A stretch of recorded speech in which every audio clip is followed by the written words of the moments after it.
Hi, I'm a PNG tuber, and I have a wide variety of emotions such as anger, sadness, and of course, excitement. And I'm a JPEG tuber. My quality is equal to that of the PNG tuber, and there is no discernible difference whatsoever between JPEG and PNG, as they are interchangeable. Hi everyone, I've been working on a handful of sprites because I plan on doing more video essay content. I really hope you enjoy what I end up yapping about, but don't worry, I'm not copping out and phoning this in. Well, not yet anyways. So may I, proudly present my first of many hyperfixation fueled rants, why you should never use JPEG files for your art. And then, subline, be gracious, I'm not talking about font preference. And then, subline, thank every star above, I'm not dissecting font versus typeface.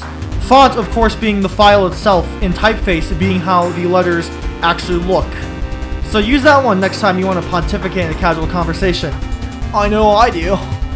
So, there are many arguments pertaining to the JPEG versus PNG debate, and on a surface level, it may seem very Coke versus Pepsi-esque, but in reality, it's more akin to unfiltered drain water in a nice crisp cold root beer. Because one is objectively right, and it's not the former. Now, why should you, as an artist, care? You don't know what a JPEG is? You just want a picture of a goddamn hot dog. Well, first and foremost, transparency, and no, not just what Adobe needs to do with its customers and payment plans. I hate you, Adobe. I hate you. But rather the actual background. Now this one fundamentally frustrated me, and I'm sure many others, as a youth, because you would never know what actually has a transparent background. So even when a photo looked like it did, you would, save it, and you'd even save it as a PNG, only to discover, to your dismay, it was uploaded as a JPEG, thus leaving you with the roster equivalent of Gmod missing textures. Now, although my blood boils and my teeth have been ground to enamel stumps at the thought of the inability to have a transparent background alone, I regret to inform you the transgressions of JPEG onto humanity do not stop there. Lossless versus lossy file formats. This is comparable to WAV versus MP3, which, frankly, I cannot tell the difference. But I listen to everything on vinyl anyways, so, what do I know? But where I cannot for the life of me tell the difference between a .WAV and a .MP3 my older siblings totally legally paid for and downloaded onto the family computer legally in the early 2000s, the blaring difference between JPEG and PNG are as evident as they are crude. Now, what comes to mind whenever I think of the main example is this meme. Like look at it. There's so much spite. It is dripping with hatred.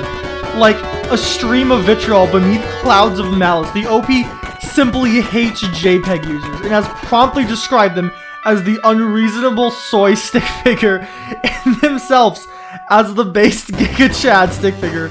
I mean, just look at that jawline. Here are some examples of JPEG versus PNG, and while this is strikingly similar to finding out if you need glasses, 4 or 5 by the way, you will see that one has a more crisp and clear, even zoomed in, while the other is blurry and attempting to make up for the lost data by enlarging it. Also, it massacres texts, like Sonny pulling up to a suspiciously boring checkpoint. Look how they massacred my text! I wrote an essay on that movie. I really like The Godfather, if you guys couldn't tell. Now, as much as I love clowning on JPEGs, I will come to its defense. It does have its uses, just not with art. I still love me a good JPEG picture of a hot dog, and JPEG is great for saving storage on big files, but only when you're saving the photo to pass it on. And with art, this can be applicable to social media or website, which have their own file size limits and often drop quality to be able to upload. Think of this like having a Google phone and your friend with an iPhone sends you a video.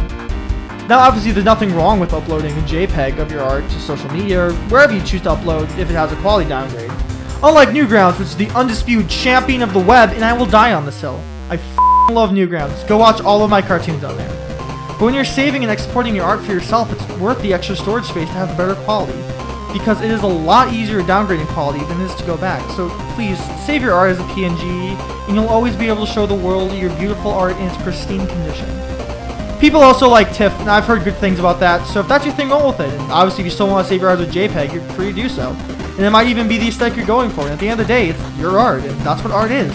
Self-expression, but I urge you to research what file type is best for what you want your art to look like. I cannot tell you how often I've exported art as the wrong file type, and it looked like crap. So if you enjoyed this video, please leave a like and subscribe, as I feel I have many more rants within me, for better or worse. Thank you all for watching, and I hope you have a wonderful day. I am just a JPEG living in your PNG world. I am just a JPEG living in your PNG world.